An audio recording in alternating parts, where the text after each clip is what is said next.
The film noir is hallmarked by pessimism, essentialism, and the lone hero, corruption, dastardly crime around every corner, and a lone femme fatale lying in wait for the protagonist. Much like its name, noir, which is French for black, there is a sense of chasing dark shadows, both in the metaphorical and the literal film style.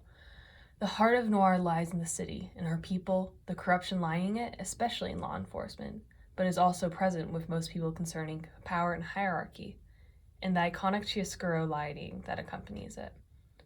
The Western, on the other hand, tends to take on a more rural landscape compared to the urban labyrinth of noir. Sheriffs and guns and highways litter the Western setting, with the occasional tumbleweed to really put an oomph to the rural and even sometimes desolate nature of the Western. A yellow tint might be present to make note of the everlasting presence of the harsh, ever-present sun. The time period for the Western is also much larger than the noir, generally spanning the 1850s till the end of the 19th century instead of the 1940s to the late 1950s as it is with the noir. For both of these statements, this does not mean that there is a specific year a story can begin or end. There are modern westerns or wild westerns that span many years, or neo-noir that have a more modern take on the classic. So what would a blend between the two encapsulate? By looking at 3 films, although I dare not suggest that 3 films could cover the entirety of this topic, I hope to be able to sufficiently describe this question. We'll be looking at these 3. The Asphalt Jungle for the noir, which was preserved in 2008 by the U.S. National Film Registry as being culturally, historically, or aesthetically significant. The Devil All the Time for our Western noir, and the iconic No Country for Old Men as our example for the Western. The visual styles of both Asphalt Jungle and No Country for Old Men feature heavy chiaroscuro lighting with harsh edges and overshadowing darkness on our characters that helps highlight, or rather contrast, the nature of these films. Chiaroscuro lighting defines the sharpness of people's features, cloaking some areas in shadow and highlighting others to create quite the dramatic effect. Asphalt Jungle goes another step further with its love of silhouettes and blocking out entire shapes, while No Country for Old Men, with its night-for-night shooting, prefers to focus more heavily on illuminating the expressions of our characters, with the exception of the harrowing chase from the cartel or police at the beginning of the film, where a silhouette from a car's headlights would mean being caught and therefore almost guaranteed death with $2 million on the line, rather than the interesting and dynamic shapes that the Asphalt Jungle provides us with. The Devil All the Time also provides us with examples of chiaroscuro lighting during intense scenes, but seems to prefer more natural lighting, which only serves to contrast the alternative. This is rather similar to how No Country for Old Men handles lighting, albeit much softer. Something that may contribute to this difference, other than genre, is time period. Classic noir takes place during a time where black and white film is the norm, before color existed.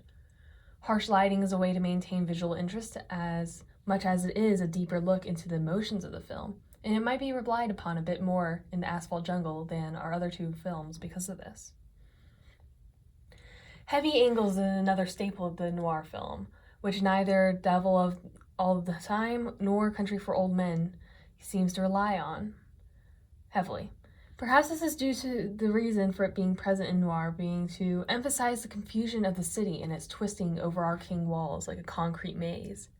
Asphalt Jungle was made in the 1950s, while No Country for Old Men was filmed in 2007, and Devil All the Time in 2020. Another aspect that might be attributed to the change in time period in which the film was made is the length of shots. Noir is famous, or infamous, depending on how you look at it, for long, drawling, tracking shots and conversations that span the minutes without drastic angle changes. You see this in some westerns as well, but not necessarily in No Country for Old Men.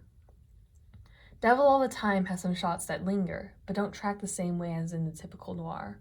Objective, unrestricted narration or storytelling is another aspect of the type of shots that are commonality. We can trust in this confusing and dark narration that if there is something we need to know, regardless of whether the protagonist would know or not, that we will be taken to that scene to help us get the context lest we get too confused. This is why narration is also popular in these genres, and where they take a great deal of twisting plots.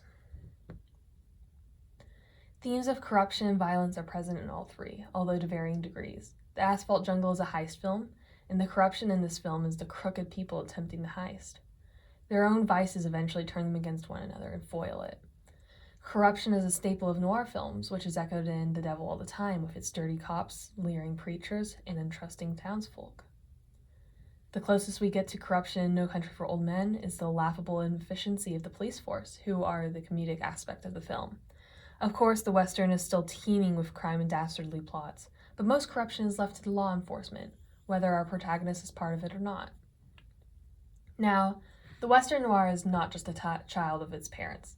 Yes, it is obviously directly related, hence the name, but it encompasses more than just noir plus Western. The Western noir tends to feature softer things and appreciate the beauty of the ruralness it finds itself in, unlike the other two genres who, while still being obviously beautiful in their own rights, focus more on the crime than any aesthetics. As is present with Devil All the Time, there seems to be an emphasis on the community rather than going for the most dramatic conclusion. That's not to insinuate that there's no sense of crime or drama in the Western noir. Not at all. We set the framework for violence and gore with the first chilling shot, with a crucified man being put out of his misery. It's hard to argue that the Western noir is anything resembling peaceful after something like that. But the noir and Western are heavily focused on the prize, which is evident with the jewelry heist in Asphalt Jungle and the $2 million red herring in No Country for Old Men. Violence is a trait present in all of them, and yet Devil All the Time, as well as the other Western noirs I've been able to watch, handles it differently from its parent genres. Another commonality between the genres is our protagonist. Western and noir, the lone hero, the lone wolf. Perhaps they're not even a hero, tainted by all the corruption around them. What matters is that they act alone, even if part of a group like in the Asphalt Jungle, pushing away friends and family for their own protection, like with Arvin's sister or Llewellyn's wife and mother-in-law. They are on a quest, and the journey is a dangerous one they must walk, separate to those leading a normal life. But a normal life they will not lead. Neither Westerns nor noirs are known for always having a happy ending, and this seems to carry on to the Western noir as well. There is no promise of justice or making the world a better place, just whatever legacy can be left behind. And the legacy of these genres certainly is telling within themselves.